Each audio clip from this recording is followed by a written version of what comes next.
Operation सिंदूर में जिस तरीके से भारतीय सेना ने पाकिस्तान के आतंकवादियों को खत्म किया वो एक मिसाल बन गया। आज बात करेंगे मसूद अजहर की, आज बात करेंगे इन तस्वीरों की जो ऑपरेशन सिंदूर के अगली सुबह की तस्वीरें हैं। ये कैंप है जैश ए मोहम्मद का, बहावलपुर का एक कैंप था जो मिसाइल से टारगेट कर पूरी तरीके से ध्वस्त कर दिया गया था। इसमें मसूद अजहर के परिवार के 14 लोग मारे गए थे।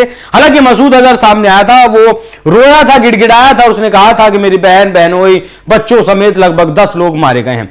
लेकिन अब इसका इनाम देने के लिए पाकिस्तान की शहबाज शरीफ सरकार ने घोषणा की है कि वो मसूद अजहर को 14 करोड़ रुपए इनाम में देगी या फिर मुआवजा देगी, क्योंकि ऐलान किया गया है कि एक आदमी का 1 करोड़, मतलब मसूद अजहर के परिवार के अगर 14 लोग मारे गए हैं तो 14 करोड़ रुपए मिलेंगे मसूद अजहर को। यह मसूद अजहर वही आतंकी है जिसे छुड़ाया गया था, जो हमारा प्लेन हाईजैक किया गया था IC-814।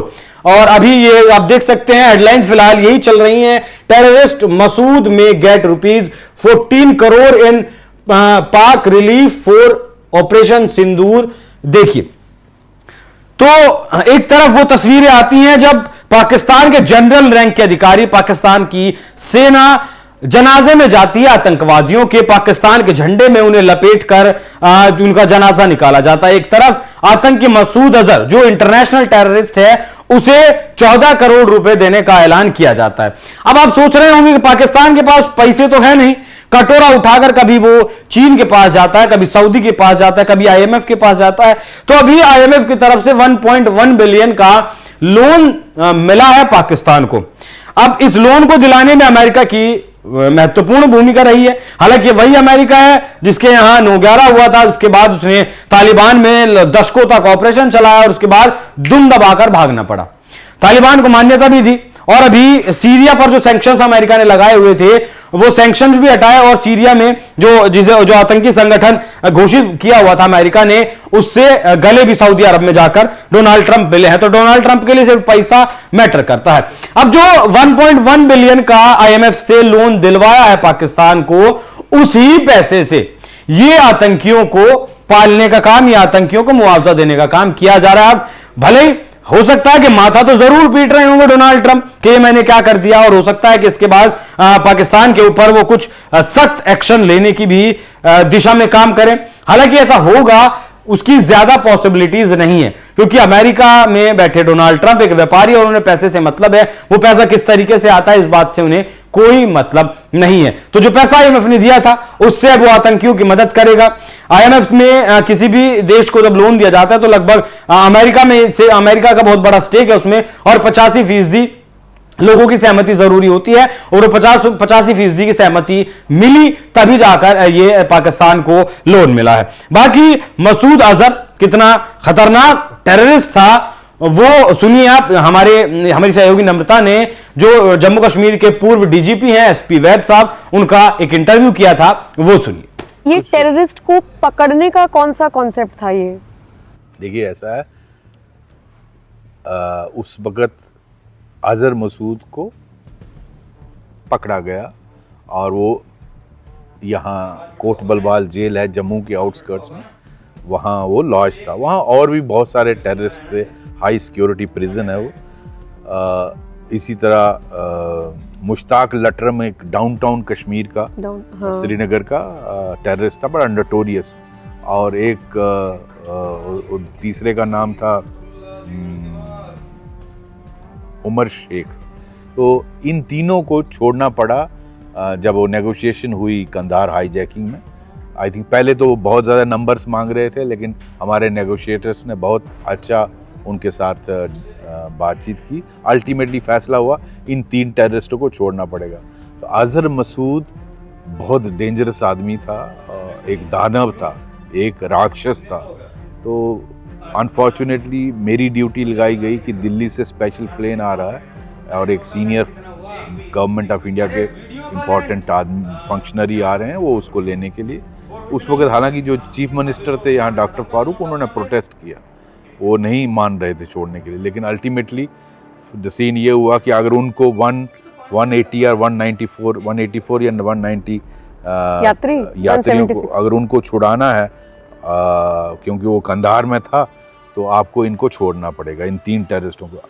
हम सब जानते थे कि आज़र मसूद जैसा डेंजरस टेररिस्ट को छोड़ा जाए तो ये बहुत ख़तरनाक होगा, और वो बाद में वही हुआ जो हमारी एप्रीहेंशन थी, और हज़ारों की मौत का कारण बना। पार्लियामेंट पे अटैक उसने करवाया, असेंबली पर अटैक उसने करवाया, आपने देखा पुलवामा अटैक उसने करवाया, बहुत सारे मुंबई कितने अटैक्स उसकी वजह से हुए, और हज़ारों लोग अपनी जान खो बैठे। लेकिन वो ऐसा काम था जो मुझे करते हुए बहुत तकलीफ़ हुई, दिल पर बोझ था, और मैं आज तक उसका मेरा मन करता था कि उसको जिंदा नहीं भेजा जाए, लेकिन मजबूरी थी, ऊपर से ऑर्डर थे। भारत सरकार के उस वक्त वो ऑर्डर थे। लेकिन उसके बाद एक अनरिटन डिसीजन है सिक्योरिटी फोर्सेस का कि आज़र मसूद जैसे लोगों को हम पकड़ते नहीं, अब नहीं पकड़ते, बिकॉज अल्टीमेटली ऐसे लोगों को जेल में डाल के फिर वो उनके लिए वकील आपके ही देश के खड़े हो जाते हैं। आपने देखा वो जो मुंबई अटैक में जिंदा पकड़ा गया था कसाब, फिर उसके लिए बिरयानी कौन सी जाएगी वो भी डिसाइड होता था। इस तरह का वो अदालतों के आर्डर लाते हैं, इस तरह के फिर वो उसको छुड़ाने के लिए अटैक होते हैं, इस तरह की हाईजैकिंग होती है।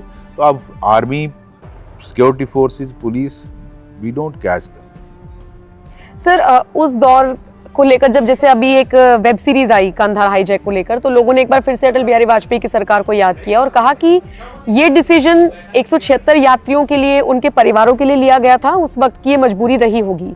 लेकिन लोग आज से कंपेयर करते हैं कि अगर मोदी सरकार में ऐसा कुछ होता तो कुछ और डिसीजन लिया जा सकता था। आपको क्या लगता है कि अगर ये सीन मोदी गवर्नमेंट में हो तो इस तरीके से इतनी आसानी से उसको जाने दिया जाता या कुछ और ऑप्शन निकाला जा सकता? देखिए, वाजपेयी जी बहुत बढ़िया प्राइम मिनिस्टर थे, इसमें कोई शक नहीं। हम पूरे देशवासी उनकी इज्जत करते हैं, लेकिन जिस तरह के हालात उस वक्त थे, आप तो शायद उस वक्त नहीं होंगी, छोटी होंगी, लेकिन मेरे जैसा आदमी ने वो सब देखा है। ये 99 की बात है, दिसंबर 99 की, और किस तरह से उनके रिश्तेदार, जिनके लोग उस जहाज में थे, जगह जगह प्रोटेस्ट हो रही थी। देखा सर मैंने, लेकिन टीवी पर कैसे रोते थे वो लोग, किस तरह से प्रोटेस्ट, और गवर्नमेंट को मजबूर कर दिया गया। दूसरा, हमारी उस वक्त ऐसी पॉलिसी भी नहीं थी कि नो कंप्रोमाइज, जिस तरह US, Israel, no compromise with terrorism. वो मैं समझता हूँ आज वो स्थिति नहीं है आज की। और उस वक्त हमारे पास इस तरह जो जहाँ कंधार इसको लिया गया, वहाँ तालिबान की गवर्नमेंट थी, तालिबान के साथ हमारा कोई अच्छा रिश्ता नहीं था, बड़ी मुश्किल से उनके साथ कम्युनिकेशन एस्टैब्लिश किया गया, और तालिबान सपोर्ट नहीं करती थी। आज अगर आज वैसा होता, आज भारत के पास कैपेबिलिटी है।